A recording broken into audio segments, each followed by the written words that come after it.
Yang juga jadi perhatian saudara, Kejaksaan Agung menetapkan hakim nonaktif Pengadilan Negeri Surabaya Heru Hanindyo tersangka kasus tindak pidana pencucian uang.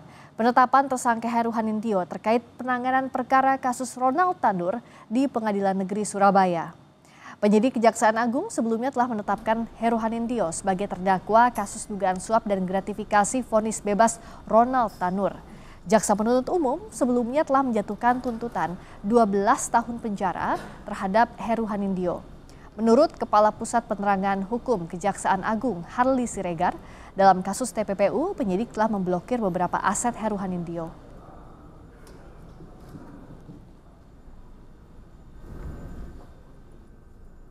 Juga telah menetapkan HH, salah seorang hakim menjadi tersangka dalam dugaan tindak pidana pencucian uang. Penyidik sebelum menetapkan tersangka tentu melihat ada nexus di situ, ada hubungan antara perbuatan atau tindak pidana dengan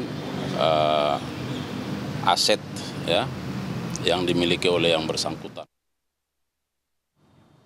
Tidak hanya Hakim Heru Hanindyo, Kejaksaan Agung juga menetapkan mantan pejabat Mahkamah Agung Zarof Rikar tersangka tindak pidana pencucian uang sejak 10 April 2025.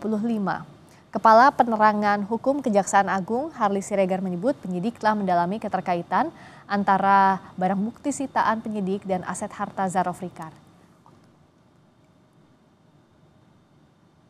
Menetapkan hubungan antara perbuatan atau tindak pidana dengan harta kekayaan yang bersangkutan. Nah, setelah itu tentu penyidik juga melakukan berbagai tindakan pemblokiran,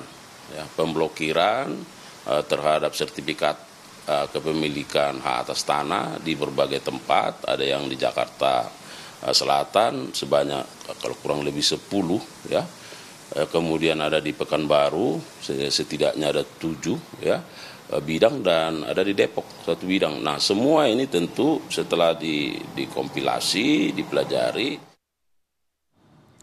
Pada Oktober tahun lalu penyidik Kejaksaan Agung menyita mata uang asing senilai lebih dari 900 miliar rupiah dan 51 kg emas. Tidak hanya itu, saat ini Kejaksaan Agung juga memblokir beberapa aset harta Zarof Rikar seperti tanah terkait dugaan tindak pidana TPPU.